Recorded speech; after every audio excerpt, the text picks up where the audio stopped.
Assalamualaikum warahmatullahi wabarakatuh.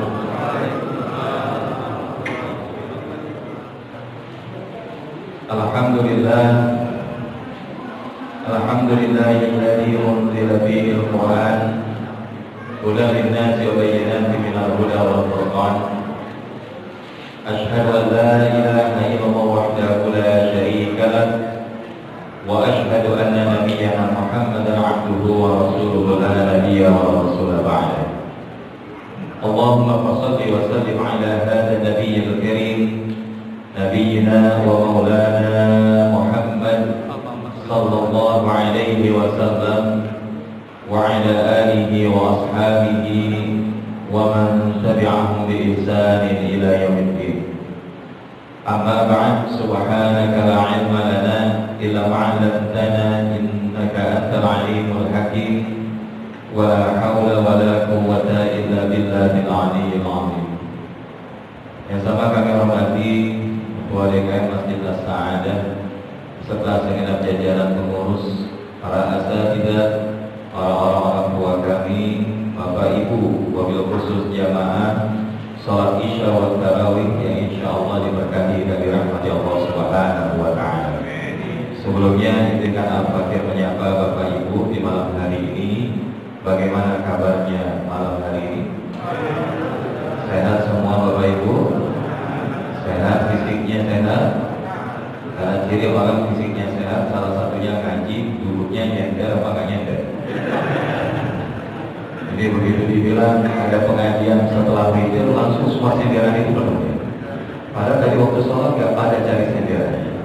Tapi mudah-mudahan yang nyender maupun yang nggak nyender semuanya min ahlil jannah. Amin. Ya Allah. Mudah-mudahan bukan hanya saja fisiknya sehat, tapi juga dompetnya sehat Bapak Ibu. Sudah terlihat wujudul hilal. Ya, hilalnya sudah jelas tanggal 16 April. Jangan lupa, semoga apa yang telah Allah anugerahkan menjadi kebaikan yang penuh barokah dan manfaat. Bahkan bukan hanya dompetnya sehat, mudah-mudahan kabar hatinya sehat Bapak Ibu malam hari ini. Insya Allah. Karena salah satu orang kalau ciri hatinya sehat, maka dia tidak melakukan segala sesuatu di dalam hidupnya kecuali semata hanya mengharapkan rahmat Allah Subhanahu wa ta'ala. Raja rahmatillah. Maka ciri orang yang hatinya sehat, qalbun salim, satu, raja rahmatillah. Dia akan senantiasa berharap akan mendapatkan rahmat Allah di dalam aktivitas apapun yang dia lakukan. Maka termasuk ketika ia hari ini hadir melaksanakan sholat Isya, Tarawih, bahkan hadir di peringatan nuzulul Quran ini adalah semata-mata karena mengharapkan rahmat Allah. Karena baru mengharapkan rahmatnya saja, ini kue kotak sudah nyampe. Cuma kan yang jadi masyhur, Ustaz belum nyobain, tapi lihat Bapak itu udah makan. Tapi ini rahmatillah, karena yakin kalaupun Ustaz nggak makan sekarang udah dibungkusin minimal 3 kotak. Oh didatengin lagi. Wajah ya rahmatillah. Kalau udah dikasih kan nggak mungkin dimakan juga. Tapi karena kita tahu bahwa ini karunia Allah, maka insya Allah siapapun yang menjadi donaturnya, yang menjadi muhsinin yang berbaginya, maka insya Allah Allah anugerahkan rezeki yang barokah. Amin. Ya Rabbal Alamin. Yang kedua, ciri orang hatinya sehat itu adalah al-khawfu min iqabillah. Dia punya rasa takut kalau mendapatkan sanksi dari Allah. Artinya hidupnya itu insecure daripada dosa-dosa yang dia lakukan. Makanya beruntung kita dipertemukan dengan Ramadan ini. Salah satu hadiah terbesar yang Allah berikan di Ramadan adalah kita dikasih ampunan dosa dari Allah.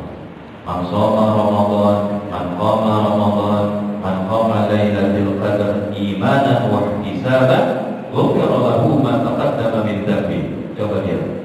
Kata Nabi sallallahu alaihi wasallam, barang siapa yang berpuasa di bulan Ramadan, siapa yang kemudian dia sholat malam di bulan Ramadan, siapa yang menghidupkan malam Al-Qadar di bulan Ramadan dengan imanan wa ihtisaban, dengan iman dan semata mengharapkan ridho pahala dari Allah, ghufira lahu ma taqaddama min dhanbi, maka Allah akan mengampuni dosa-dosanya yang telah lalu. Kira-kira pengen gak dosa kita diampuni Bapak Ibu? Pengen aja apa pengen banget? Kenapa pengen banget diampuni dosa? Karena tidak ada di antara kita yang hari ini hidup kecuali pasti punya dosa. Maka inilah, kalau kita hari ini bahkan kata Nabi Sallallahu Alaihi Wasallam, rahimatan rajulin dakhala Ramadan falam yughfar lahu fa'amadahu. Sungguh celaka orang yang sampai di Ramadan tapi dia enggak kemudian dapetin ampunan dosanya dari Allah Subhanahu wa taala, maka mereka ini adalah fa'amadahu. Maka mereka adalah orang-orang yang jauh dari Allah. Bahkan Nabi dalam sebuah kesempatan mengaminkan doa ini, doa malaikat Jibril, atari Jibril alaihissalam, "Tsumma qala ya Muhammad, man adraka Ramadan falam yughfar lahu fa'amadahu Allah." Ya Muhammad, aminkan doa saya. Kalau ada orang umatmu sampai ke Ramadan tapi dia nggak dapat ampunan Allah, maka mereka adalah orang-orang yang jauh dari Allah. Maka Rasulullah menjawab, "Faqultu amin." Kalau yang doa ini sebaik-baik malaikat, yang mengaminkan sebaik-baik Nabi dan Rasul, kira-kira doanya mustajab apa enggak? Maka oleh karenanya, Masya Allah, di sela-sela sholat tarawih kita, walaupun tadi kita mungkin tidak menyuarakan secara zahir, secara jahat, tapi minimal kita baca tuh, ada salah satu doa yang kalau kita lihat diajarkan Nabi Sallallahu Alaihi Wasallam kepada Ummul Mukminin Siti Aisyah radhiyallahu anha ketika bertanya, "Ya Rasulullah, sekiranya Allah izinkan kita berada di malam Al-Qadar, maka apa yang saya baca?" Maka Nabi ajarkan, maka bacalah, "Allahumma innaka afuwun tuhibbul afwa fa'fu anni." Minimal ini kita baca. Bahkan kalau kita pengen lengkapi, perbanyak dua untuk Allah, dua untukmu.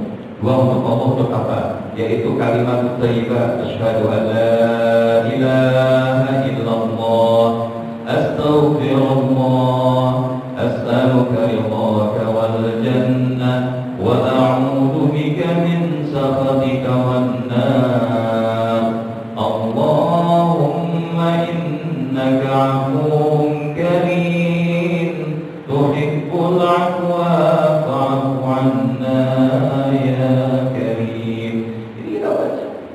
Karena niscaya insyaallah ini adalah di antara kebaikan-kebaikan yang Allah hadirkan di antara malam-malam Ramadan kita.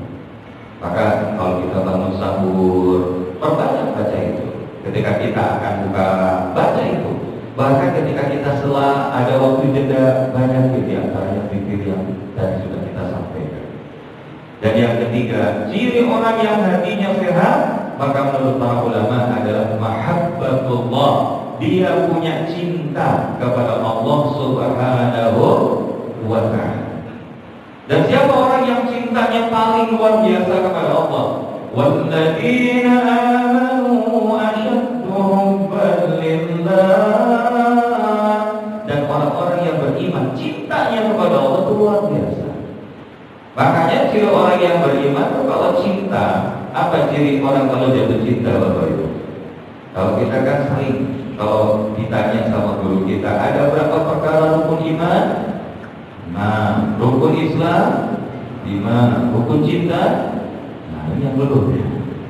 Ya nanti suatu waktu kita bahas dalam kajian insyaallah Ramadan. Tapi ada satu ayat di dalam Al-Quran yang menjelaskan di antara ciri orang yang bahasanya cinta sama Allah. Di mana itu? Yaitu di dalam surah Al-Anfal ayat yang kedua. Bismillahirrahmanirrahim.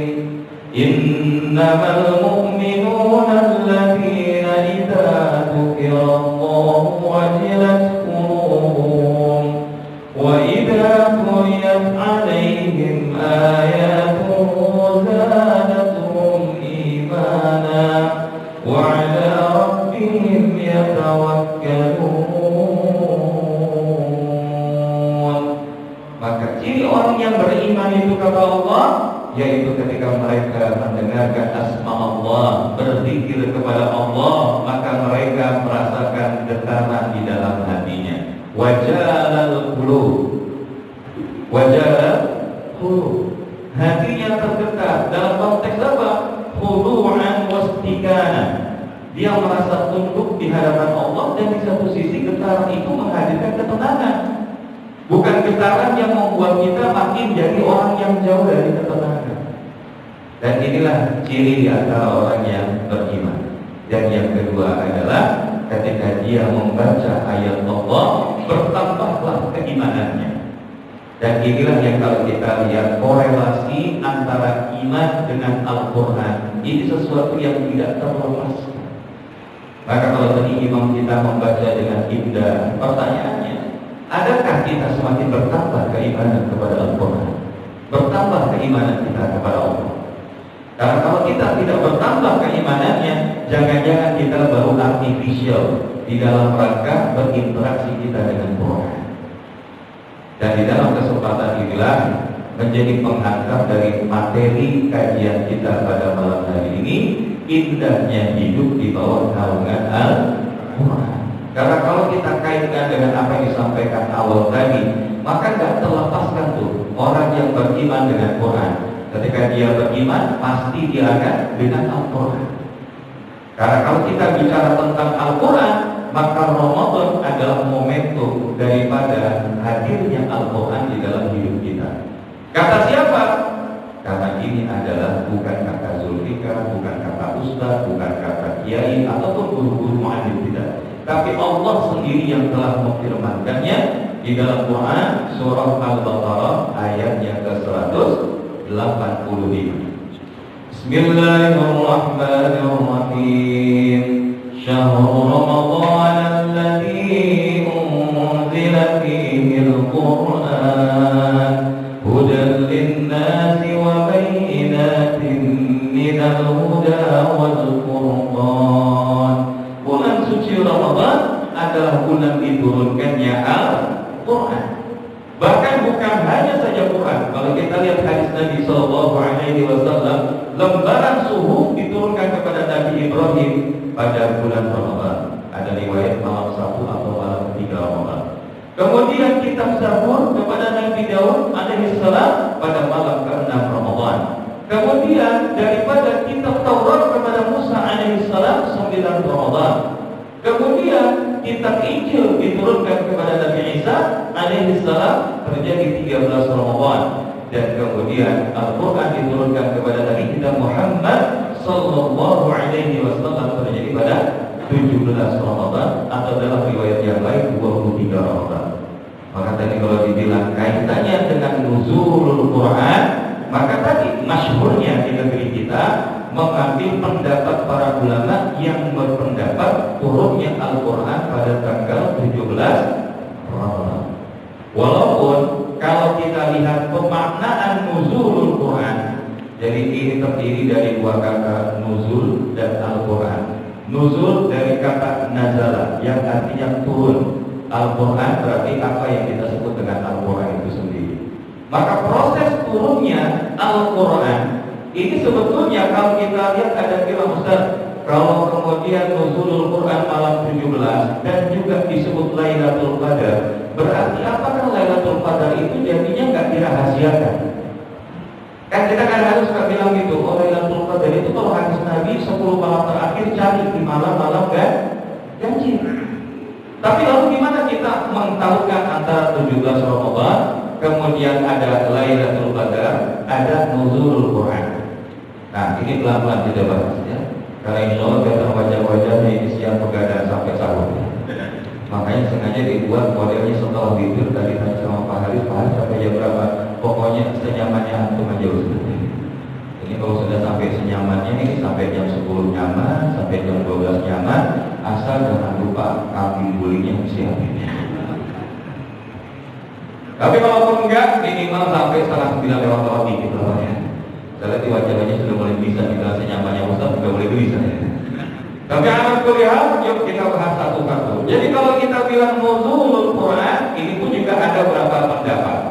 Pendapat yang pertama adalah bahwa turunnya Al-Quran didasari daripada firman Allah Subhanahu wa taala yang lain. Inna anzalnahu fi lailatul qadar. Inna anzalnahu fi lailatul mubarakah. Coba lihat. Bukunya di sini adalah refer kembali kepada Quran. Jadi turunnya Al-Quran itu dipahami yang pertama sekaligus dari mana? Dari Allah Subhanahu wa Ta'ala kepada sama'ud dunya, kepada langit dunia. Diturunkan sekaligus. Tapi kemudian proses Al-Quran itu sampai kepada Rasulullah diturunkan secara berangsur-angsur. Kurang lebih 23 tahun kenabian Nabi kita Muhammad Sallallahu Alaihi Wasallam. Nah, ini adalah pendapat yang masyhur. Karena ada juga pendapat yang mengatakan dikumpulin semua kemudian diturunkan setiap setahun sekali di setiap Lailatul Qadar. Ada juga yang memahaminya itu. Tapi kita lebih merefer kepada apa? Bahwa nuzulul Quran, Allah itu sudah tahu proses hidup kita itu kayak apa, sehingga kemudian diturunkan sekaligus, namun kemudian turun kepada Rasulullah secara bertahap dihantarkan oleh malaikat Jibril melalui peristiwa-peristiwa. Makanya kita mengenal apa yang disebut dengan nuzulul Quran. Ada asbabun nuzul. Misalkan ketika terjadi haditsul ifki kepada Ummul Mukminin Siti Aisyah radhiyallahu anha, itu turun.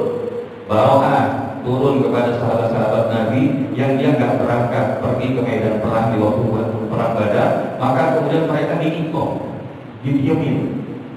Itu turun ayatnya. Nabi tiba-tiba karena pengen membahagiakan istrinya mengharamkan madu, turun firman Allah. Kenapa mengharamkan apa yang Allah halalkan? Ketika Nabi SAW lagi dakwah di hadapan para pejabat kaum Quraisy, tiba-tiba datang Abdullah bin Umi Maktum. Kemudian Rasulullah cuma bahasanya masuk-masuk aja. Ditegur sama Allah, "Abasa wa tawalla wa yang berbuat masa." Coba kita lihat, ini semua keindahan. Jadi ini bukan rekayasa seorang Muhammad SAW, kecuali ini adalah menunjukkan kebesaran daripada Allah Subhanahu wa Ta'ala. Sehingga dari titik ini, kenapa kita perlu mengadakan peringatan nuzulul Quran, peringatan Maulidun Nabi, peringatan Tahun Baru Islam, peringatan Isra wal Mi'raj? Ini hakikatnya adalah sekedar untuk menjadi trigger, untuk mengingatkan kita kembali terhadap peristiwa-peristiwa itu. Dan kalau ditanya dalilnya mana Ustaz? Dalilnya Quran,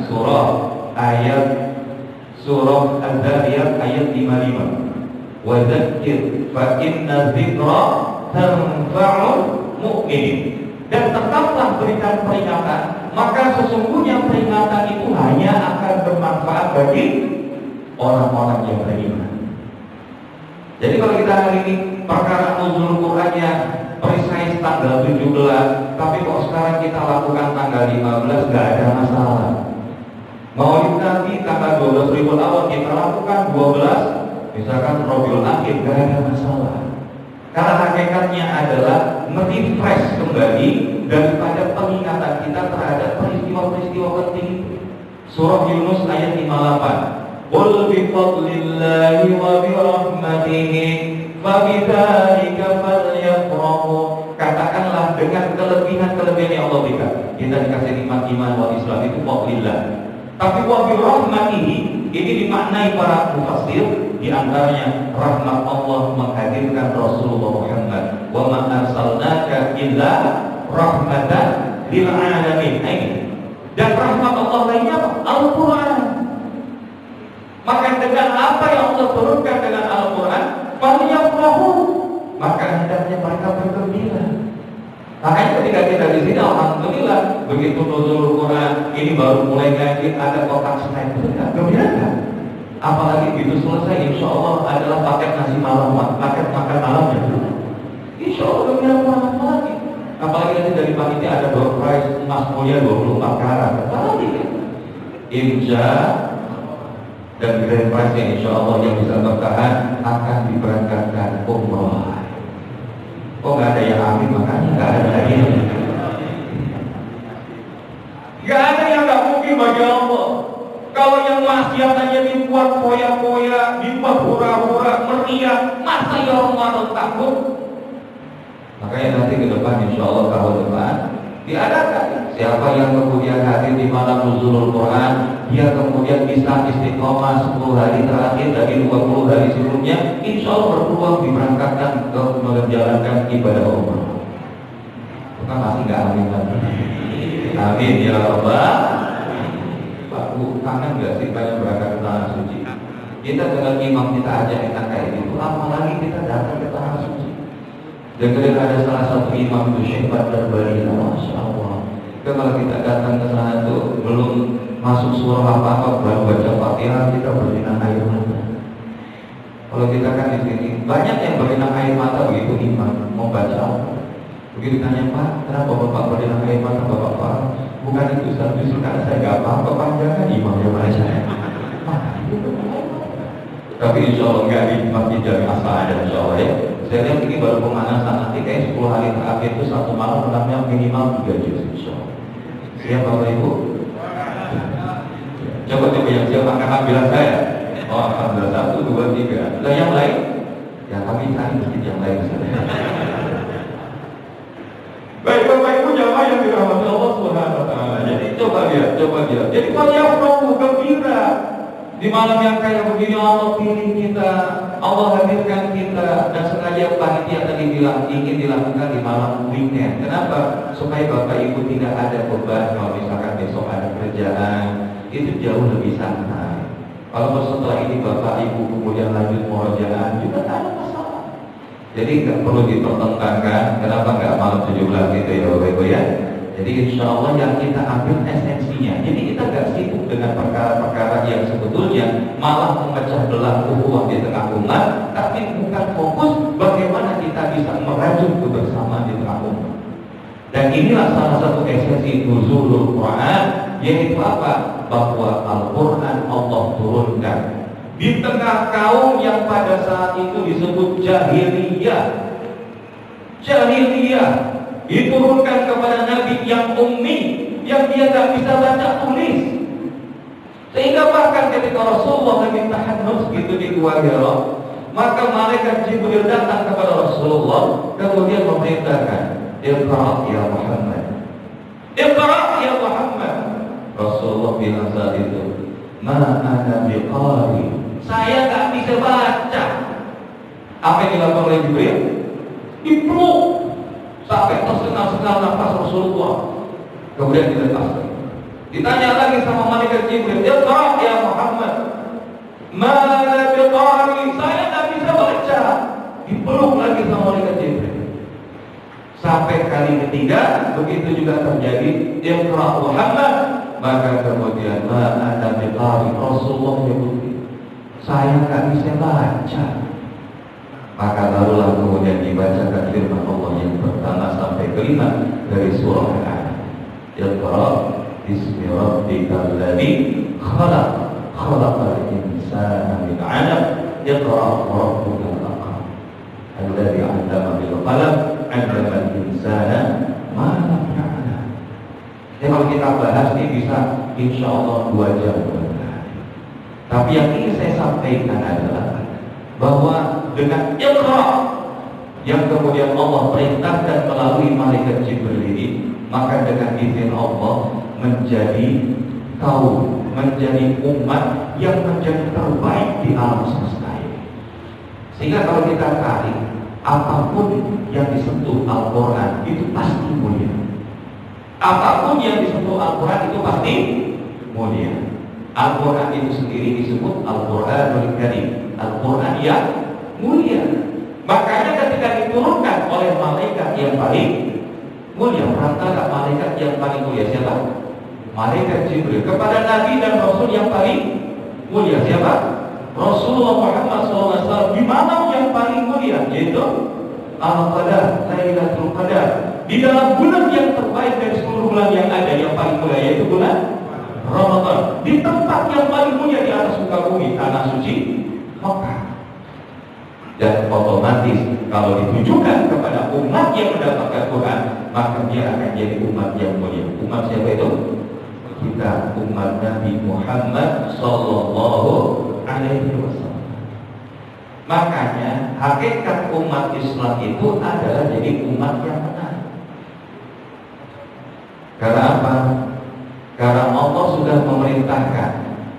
kepada Nabi Muhammad untuk membawa agama yang benar. Walladzi arsala rasulahu bil huda wa dinil haqq liyudhhirahu 'ala ad-din kullihi walau kariha musyrikun. Jadi Allah telah yang mengutus Rasulullah Muhammad dengan risalah agama yang benar untuk apa? Dibenarkan di atas agama yang lain. Walaupun orang-orang musyrik tidak suka. Makanya pertanyaannya hari ini, kira-kira umat Islam sudah jadi umat yang terdepan atau yang masih di belakang? Umat translator apa umat yang jadi follower? Ini yang perlu kita pahami. Kenapa kok Allah bilang idealismenya adalah yudhhirahu 'ala ad-dini kullihi, tapi kok kita hari ini di belakang? Kuncinya satu, yang paling utama dari sekian banyak penyebab kejadian ini, yaitu apa? Umatnya Rasulullah min bu'dul Quran. Mereka jauh dari Quran. Ada sebuah data di Kementerian Agama, dilakukan survei kepada seluruh umat Islam di negeri kita. Ternyata berapa persen umat Islam di negeri kita yang nggak bisa baca Quran? Berapa persen? 65%. Jadi katakan umat kita itu ada 200 juta katakan dari 250 juta, walaupun mungkin bisa jadi kurang. Maka 200 juta itu, maka berarti yang bisa baca Qurannya cuma 30%, berarti sekitar 60 juta. Dari 60 juta, berapa yang kemudian paham Quran? Pasti lebih sedikit lagi bukan? Yang sedikit itu, berapa yang kemudian mereka hafal Quran? Dan kemudian berapa dari yang sedikit tadi yang dia mengamalkan Quran? Dan dari yang sedikit lagi tadi, siapa dan berapa persen yang dia kemudian mendakwahkan Quran? Inilah yang kalau kita sadar, kalau kita tidak menyelenggarakan kegiatan-kegiatan ini, salah satunya bukan tidak mungkin umat itu cuek terhadap Quran. Ada Ramadan aja cuek, apalagi dengan Quran. Makanya kalau dengan Ramadan ternyata tidak membuat kita makin dekat sama Quran, berarti ada masalah. Padahal indahnya hidup di bawah naungan Al-Quran, setidaknya itu dihadapkan di dalam 3 tempat. Apa itu? Yang pertama, orang kalau hidupnya dengan Quran, al-hayatul haqiqiyah, hidupnya akan lebih hidup. Nanti silakan buka Al-Fatihah ayat 24. Wahai orang-orang yang beriman, penuhilah seruan dari Allah dan Rasulnya yang membawa kehidupan kepada kalian. Apa yang dibawa Allah, difirmankan Allah dalam Quran dan di dalam Rasulullah, itu pasti akan sangat bermanfaat dalam hidup kita. Contoh, wa ahalul bai' wa harrama riba. Dan Allah menghalalkan jual beli dan mengharamkan riba. Kenapa? Karena orang yang kemudian hidup dengan instrumen ribawi, maka dia tidak akan pernah bisa merasakan kenikmatan yang sebenarnya di dalam hidup. Dan ini bukan main-main, bukan kata Ustaz. Tapi Ustaz kita kan masalahnya pakai dual banking system, bahwa kita masih satu arahnya ke sana. Oke. Tapi kita ada upaya menumbuh suburkan instrumen syariah, membawa nilai-nilai syariah dalam transaksi muamalah kita. Harusnya nggak ada masalah. Nah, cuma tinggal kembali lagi. Kalau kita belum bisa dalam skala besar, mulai dari skala kecil. Hidup jangan biasa senang dengan yang ringan. Contohnya apa? Kemarin lagi rame robot trading, muncul kemudian beberapa orang yang terbuai pengen dapat uang cepat dengan menaruh dalam jumlah yang tidak sedikit. Kami punya sahabat, salah satu jamaah itu loss 40 miliar. 40 miliar. Maka kemudian apa? Ya, hilang kesadaran, bunuh diri. Jadi kalau kita lihat, hidup itu bukan tentang berapa banyak yang kita punya, tapi tentang rasa apa yang bisa kita nikmati dengan apa yang Allah berikan. Makanya dibolehkan jual beli. Hari ini kalau ada saudara kita jual beli, cuma jual kata-kata sekedar es buat berbuka puasa, beli walaupun kita nggak butuh. Karena kalau bukan umat yang beli, siapa lagi? Bisa jadi cara kita beli dari titik itu Allah kasih berkah dari rezeki yang Allah berikan kepada kita. Apalagi contoh contoh Al-Quran akan membuat hidup kita lebih hidup. Wala taqrabuz zina, dan jangan kalian dekati. Coba lihat, hari ini ada satu berita yang mencengangkan. Salah satunya dari Cianjur, seorang wanita muslimah sama pacarnya dibawa untuk apa? Minum minuman keras, cekokin. Setelah dicekokin, diperkosa. Bukan hanya dia, temannya juga memperkosa, akhirnya sampai meninggal dunia. Yang kayak begini nih Pak Bu, ini adalah piramida gunung es. Kelihatannya sedikit, tapi nyata-nyatanya sedikit atau banyak di masyarakat. Maka hari ini jangan kita bahasanya, kalau bahasa Allah, jangan dekati zina, kita main-main dengan itu. Ini yang akan membawa hidup kita tuh lebih hidup Bapak Ibu. Cuma masalahnya kan kita nggak yakin dengan Quran itu. Allah Ustaz, yang namanya Quran kan kita baca di masjid aja, nggak bisa dipakai buat di kantor, nggak bisa dipakai di rumah, nggak bisa dipakai bersama rukun tetangga. Pak Bu, justru Al-Quran lah yang akan membawa kita itu kepada keselamatan. Kalau ada ungkapan dari hadis Nabi sering dibawakan Al-Maruf dari Man ja'alahu al-Qur'ana imama qalahu ilal jannah wa man ja'alahu al-Qur'ana khawfa saqahu ilan nar. Barang siapa yang menjadikan Al-Quran sebagai imamnya di dalam hidupnya, maka Al-Quran itu akan menemani, membimbingnya menuju surga Allah. Tapi siapa orang yang menjadikan Al-Quran di belakangnya, maka Quran itu akan mendorong dia ke neraka Allah. Karena Al-Quran itu menjadi sebab kemuliaan satu kaum atau kehinaan suatu kaum. Maka insya Allah kalau di as-sa'adah ini, masya Allah, wajah-wajahnya ini adalah wajah-wajah min ahlul Quran. Maka insya Allah muliakan masjid kita, Allah muliakan lingkungan kita, dan Allah muliakan negeri kita dengan izinnya. Amin. Ya Allah. Makanya al-hayatul haqiqiyah, kalau hidup di bawah naungan Al-Quran, hidup akan lebih hidup, bukan rokok. Dan imannya gitu. Padahal yang buat hidup lebih hidup bukan rokok, tapi Al-Quran. Yang kedua apa? Indahnya hidup di bawah naungan Al-Quran, al-hayatul imaniyah. Maka Al-Quran akan membimbing kita untuk merefleksikan iman sebenarnya di hadapan Allah. Dan kita dalam sholat selalu minta, Iyyaka na'budu wa iyyaka nasta'in, ihdinas siratal mustaqim. Hanya kepada Engkau ya Allah kami menyembah, dan hanya kepada Engkau kami mohon pertolongan. Dan oleh karenanya ya Allah, tunjukkanlah kami kepada jalan yang lurus. Pertanyaannya, dari mana kita tahu berada di jalan yang lurus Bapak Ibu? Di mana jalan yang lurus itu?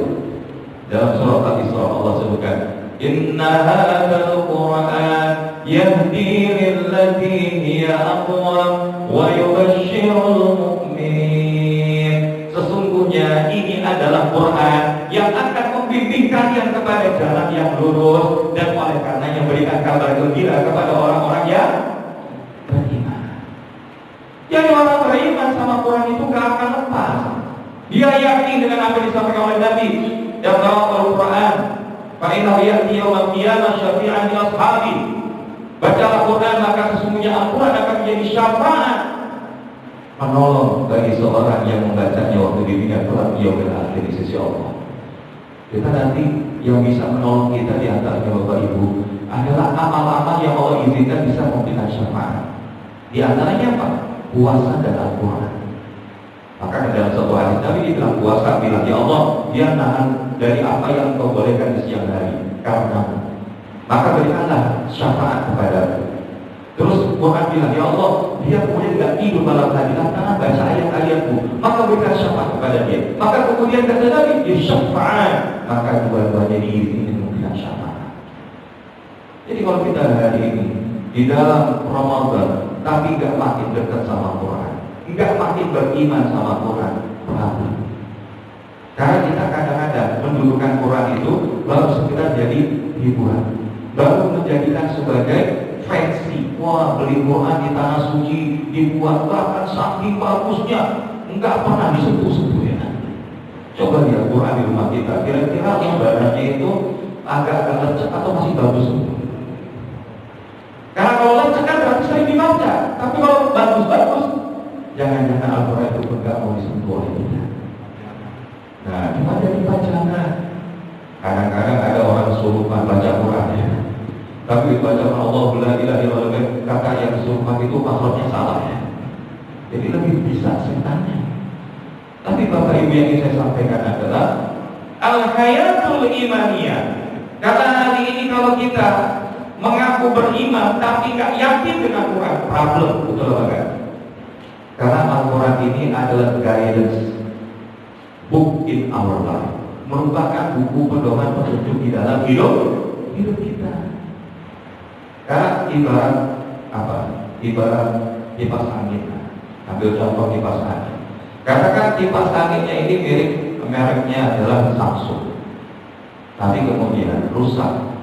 Begitu kipas anginnya rusak, di sini kita nggak temui orang yang bisa reparasi. Apa yang kita lakukan agar kipas anginnya bisa baik lagi?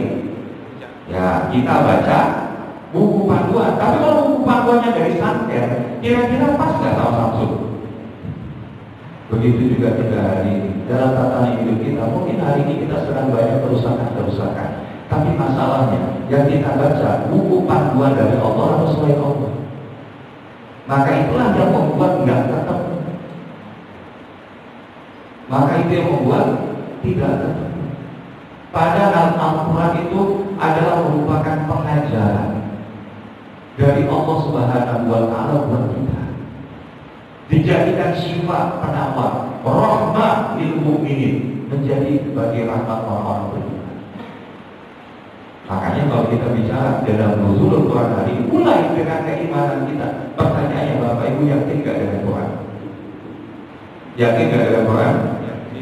Percaya dan yakin gak dengan segala hukum-hukum yang ada di dalamnya? Perintah-perintah dan larangannya, yakin gak? Kisah-kisahnya yakin apa enggak? Kisah Nabi Musa itu yakin? Kisah Nabi Ibrahim yakin? Karena kalau kita bilang enggak, maka berarti iman kita cacat terhadap Quran. Karena bahasa Al-Quran itu absolut.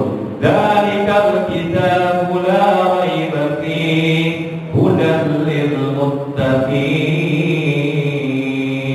Inilah kitab yang tidak ada keraguannya sedikit pun. Jadi kalau kita ragu sama Al-Quran walaupun sedikit, maka kita nggak sempurna imannya sama Quran. Dan inilah yang menjadi guidance kita, manual kita bukan hanya di dalam hidup, terkhusus di madrasah Ramadan ini. Karena Ramadan ini kan ultimate goal-nya adalah la'allakum tattaqun, agar hidup kita itu jadi orang bertakwa. Maka guidance-nya apa? Dari kita la raiba fihi hudan lil muttaqin. Jadi kalau kita mau bertakwa, baca Al-Quran, pahami Al-Quran, tadabburi Al-Quran, amalkan isi Quran, dakwahkan di dalam Al-Quran itu tidak lebih. Maka itulah refleksi al-hayatul iman. Dan yang terakhir adalah al-hayatus sa'idah, bahwa indahnya hidup di bawah naungan Al-Quran bukan hanya membuat hidup kita lebih hidup, merefleksikan iman yang sebenarnya, namun menjadi pedoman hidup kita bahagia. Pengen gak hidup kita bahagia Bapak Ibu? Yang pengen hidupnya bahagia, angkat tangan bilang saya. Bahagianya di mana Bapak Ibu? Di dunia dan akhirat. Maka gak ada panduan yang lebih mulia daripada Al-Quran agar kita bahagia. Salah satu ciri orang bahagia adalah ketika dia punya masalah, dia gak jadi masalah dengan masalah itu. Betul Bapak Ibu? Karena orang hidup bahagia bukan berarti gak punya masalah Bapak Ibu. Pernah saya sampaikan begitu.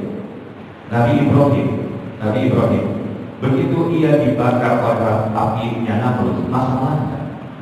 Masalah kan kelihatan dibakar api itu kan? Tapi bagi Nabi Ibrahim jadi masalah apa enggak? Enggak, kenapa? Karena pada saat akan dibakar oleh api Namrud, saat itu malaikat datang, ya Ibrahim, apa yang kau minta? Apa jawaban Nabi Ibrahim? Hasbunallah wa ni'mal wakil, ni'mal maula wa ni'man nasir. Cukuplah Allah yang menjadi pelindungku dan cukuplah Allah yang akan memberikan pertolongan kepadaku. Itu kata Nabi Ibrahim.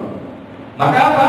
Begitu kemudian Nabi Ibrahim masuk ke dalam api, apa yang Allah perintahkan? Qul ya naru kuni bardan wa salaman ala Ibrahim. Katakanlah wahai api, dingin dan sejuklah engkau, dan berikanlah kesejahteraan kepada Ibrahim. Coba lihat, apinya ada, tapi jadi masalah. Kenapa gak jadi masalah? Karena bergantungnya sama Allah. Begitu juga di dalam Al-Quran diajari, Kalau kita hari ini hidup punya masalah, jangan sibuk mikirin masalahnya, tapi sibuklah memperbaiki takwa kita kepada Allah. Karena Allah menjamin, wa may yattaqillaha yaj'al lahu makhraja wa yarzuqhu min haitsu la yahtasib. Ini kuncinya Bapak Ibu. Kita bahagia itu kalau kita semakin takwa. Kalau kita takwanya makin baik, Allah yang bukain jalan keluar dari segala masalah hidup kita, dan Allah akan berikan rezeki dari pintu yang tidak disangka-sangka. Mudah-mudahan Bapak Ibu yang hari ini hadir, Allah berikan jalan keluar dari segala masalah yang sedang dihadapi, dan insya Allah diberikan rezeki yang terbaik di Ramadan ini. Salah satunya rezeki menjadi ahli Lailatul Qadar, menjadi ahli Al-Quran, sehingga Allah catatkan kita menjadi keluarganya Allah. Yaitu siapa? Mereka orang yang selalu baca Quran, Al-Murtaha, dia baca Al-Fatihah, Al-Baqarah, Al-Imran, An-Nisa, Al-Falaq, An-Nas, balik lagi Al-Fatihah, Al-Baqarah, dan seterusnya. Itu yang dilakukan.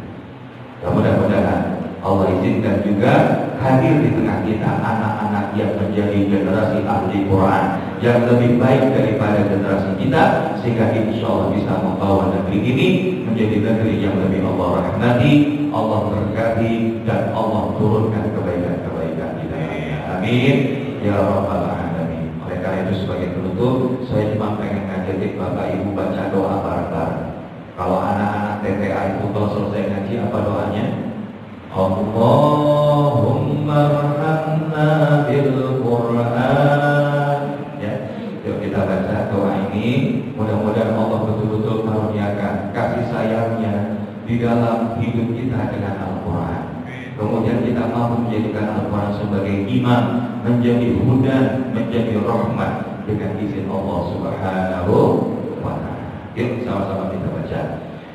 Allahumma arhamna bil Quran waj'alhu lana imaman wa nura wa hudan wa rahmah. Allahumma dhakkirna minhu ma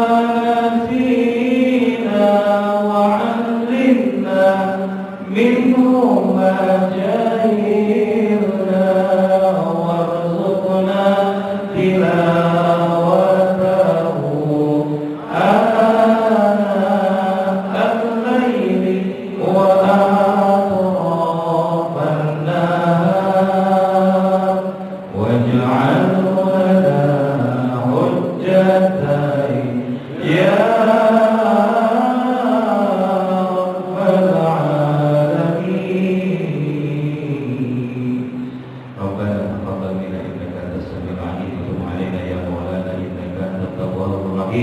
اللهم نور قلوبنا بنور القرآن وزين أخلاقنا بنور القرآن وادخلنا الجنة بنور القرآن ونجنا من النار بنور القرآن. اللهم بارك لنا للقرآن، اللهم بارك لنا في أولادنا، اللهم بارك لنا في أزواجنا، اللهم بارك لنا في كل حال وعمرنا برحمتك يا أرحم الراحمين. ربنا آتنا في الدنيا حسنة وفي الآخرة حسنة وقنا عذاب النار.